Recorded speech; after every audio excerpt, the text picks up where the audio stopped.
চলো আজকে আরেকটা তোমাদের সাথে মায়ের ভোগ রান্না করার ভিডিও শেয়ার করি। এটা কিন্তু ভোগ বলতে ভোগ না, সেই ভোগ না, এটা হচ্ছে আমি মায়ের জন্য পুলি বানাবো। দেখো আমি কোনো রকম পুলি পিঠে বা কিছুই বানাতে পারি না, সেরকম কিছুই বানাতে পারি না। আমার বাপি আমার মা বানায়।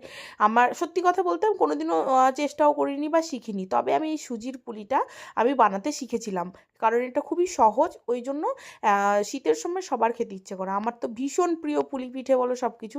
তো আমার মনে হয় আমার যে জিনিসটা খেতে ভালো লাগে আমার মায়েরও সেই জিনিসটা হয়তো খেতে ভালো লাগবে, বা আমি করে দিই পছন্দের জিনিসগুলো।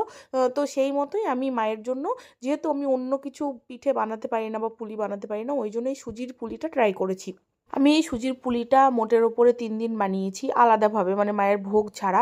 কিন্তু বিশ্বাস করো, মায়ের ভোগ যেদিন করেছিলাম, মানে এই যে যেদিন মায়ের জন্য বানিয়েছিলাম, সেদিন যে এতটা সুন্দর টেস্ট হয়েছিল, বাড়ির সবাই বলেছে, মানে এতটাই সুন্দর হয়েছিল খেতে, মানে বলে বোঝাতে পারবো না। সবই মায়ের মহিমা।